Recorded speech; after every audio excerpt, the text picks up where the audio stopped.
Junmar, ewan ko na kung tumitingin ka sa internet, no? May kumakalat na mga memes na yung kasama mo si EJ Johnson. Nakikita mo ba yun? Oo, nakita. Pinakita nga sa akin ng teammates ko eh. So, nga, hindi ko alam kung ano pinagagawa ng mga tao sa amin. Anong masasabi mo doon? Okay lang ba sa'yo? No? Oo, kung pwede, tigilan nila yung ano sa akin. Kasi wala naman akong alam doon eh. Nagdodota lang ako, so wala akong alam sa mga akin. Ewan ko ba kung ano pinagagawa ng mga tao.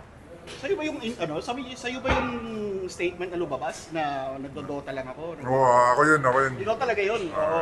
So talagang sabi gusto mo Kasi nagulat din ako eh, kasi di naman ako nag-ano sa social media, di naman ako nag-scroll eh. May page ako na yung sa gaming ko, pero nagpo-post na ako. Tapos, pagkatapos ma-post, di ko na, pinapabayaan ko na, di na ako nagbabasa ng comments. So, yun nga, nagulat na ako. Trending ka nga, dami nililink sa'yo. Nililink. Nung una mo nakita yon, ano yung initial reaction mo? Siyempre nagulat ako. Kasi di ko alam na may ganun pa na may post na pala eh. Kung pwede, tigilan nila ako na